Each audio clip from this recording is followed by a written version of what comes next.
As the House marches towards this vote to impeach President Trump, there's already major wrangling over the Trump trial. And in the Senate, Democratic Minority Leader Chuck Schumer says he went to Mitch McConnell 2 weeks ago proposing private negotiations over trial rules, and McConnell refused to engage at the time. Then Friday, McConnell went on Sean Hannity to publicly preview his approach. He will take all his cues from Trump's lawyers. So then Schumer replied with a public letter offering these compromise positions like a bipartisan framework used last time, a short witness list, limited subpoenas, and other items designed to appeal to moderate Republicans. In negotiating terms, this is important. You can think of Schumer's play here as another Merrick Garland strategy. Try to soften the McConnell brick wall by opening some sort of debate or negotiation with a partial surrender. Now, Schumer's opening offer doesn't even try to push Giuliani or Barr into testifying. Those are the two people Trump named to carry out his Ukraine plot in the White House call notes. So that's the new Schumer offer, which brings us to today. Did Chuck Schumer's attempt at a nice guy compromise win over Senate Republicans? Did he get credit for meeting in the middle? I bet even if you haven't followed this particular story, you know the answer. No. Republicans immediately dismissed Schumer with headlines about them scoffing at the proposal, reporting that while Schumer is trying to woo independent-minded Republicans, it is not working.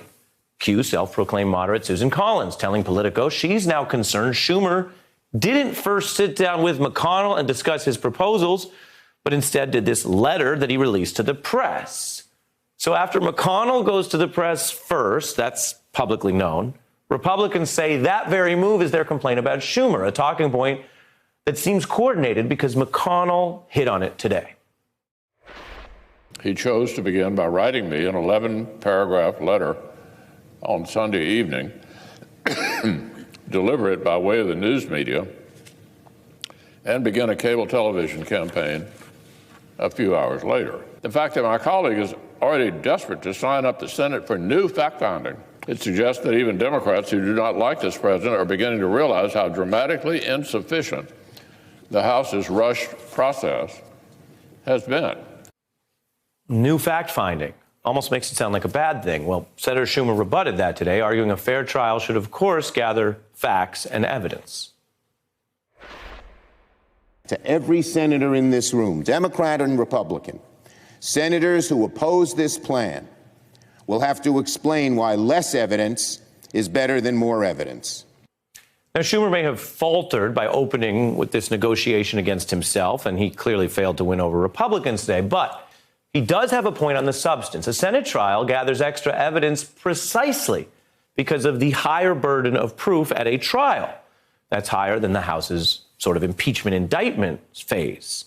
And this is something Republicans emphasized when they backed, guess what, more witnesses for the Senate trial of President Clinton.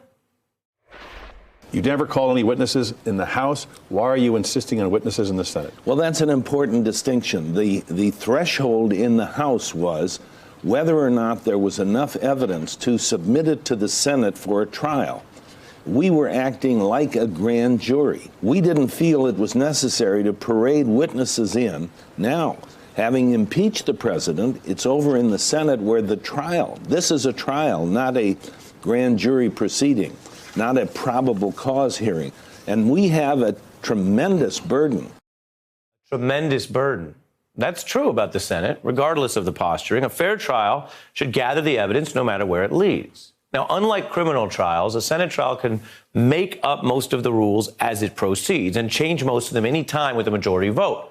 That may put pressure on McConnell, at least more pressure than usual, because if a few members of his caucus decide to support adding evidence or witnesses, they can do that in the middle of this thing, which potentially gives Senate Democrats some leverage along the way if they figure out how to use it. We turn now to an expert on this. Julian Epstein was former chief Democratic counsel to the House Judiciary Committee. You can see him right here in the corner of the Clinton impeachment hearings. We dug that up. Nice to see you, sir. Thanks for digging that up. There you go. So you've lived this more than most. Yes. Your response to the above, the notion that the Senate can take in new witnesses and that Schumer started out only asking for 4. Well, they should, and that's commonly what's understood as a Senate trial, is that you bring witnesses in. the Republican argument, the Republicans have defended Trump by saying essentially two things. One is there aren't enough facts to show the bribery scheme or the quid pro quo scheme. And the second argument in the alternative has been, well, yeah, Trump did it, but his motive was pure. And it seems to me the four witnesses that Schumer wants to call, and then as you point out, I think accurately, Ari, if you could get Barr in there, if you could get Pompeo in there, these witnesses could shed very important light on both of those questions. You know, right now we're kind of at a 47-47 impasse in terms of public opinion on impeachment. In the case of Nixon, 60% of the public wanted Nixon removed. In the case of Clinton, 73% of the public didn't want him removed. So impeachment is as much about winning in the court and the Senate as it is winning the court of public opinion. And to your point, even against that public opinion backdrop, they brought in 3 witnesses to that Senate trial, and that was after an exhaustive independent investigation, which hasn't occurred here on Ukraine, not in the DOJ. And that brings me to the next point here. I mean, let's just take a step back. Washington can get so lost in the weeds. Isn't it important to remind Americans that the sitting Secretary of State and Attorney General, they testify before oversight hearings, which are less important than a Senate trial? And John Bolton has written a book. I mean, how can you possibly write a book about this and say, I'm not going to testify before an impeachment? Are you saying Barnes and trial in the Noble Senate? has a more aggressive play here than Chuck Schumer right now?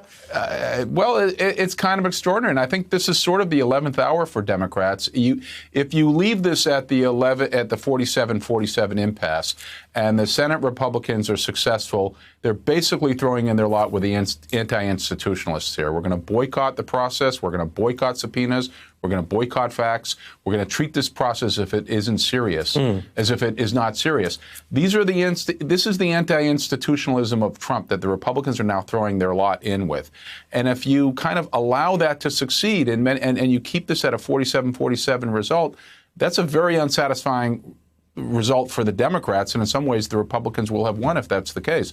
So I think the Democrats are going to need to turn up the heat to get more facts on the table. I think the Republicans have given them their opening by saying we don't have enough facts on the table, or we don't have enough evidence of Trump's motive.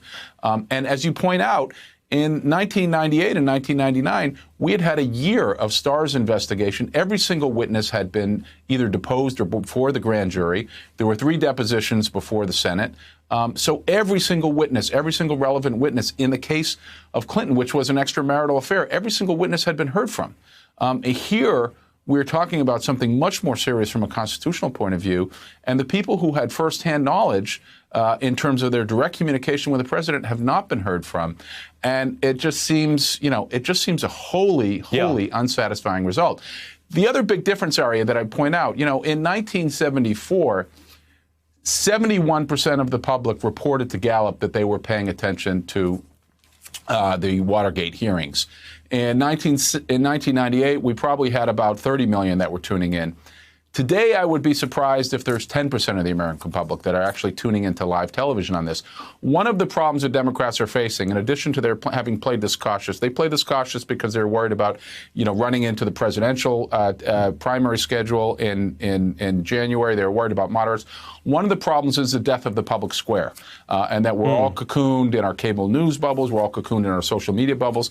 So being able to penetrate and really persuade large numbers of particularly moderate voters is more challenging than ever. Yeah. But to your point, the Democrats are going to have to do something to change the dynamic right now, because 47-47, is not a satisfactory result. Yeah, and that really goes to, if you're in a fight with Mitch McConnell and you know Mitch McConnell at a strategic and fact-finding level, what are you telling the country is the goal? Really interesting to get your experience having been there. Hey, I'm Ari Melber from MSNBC. You can see more of our videos right here, or better yet, subscribe to our YouTube channel below. You could have been anywhere in the world, but you're here with us, and we appreciate that.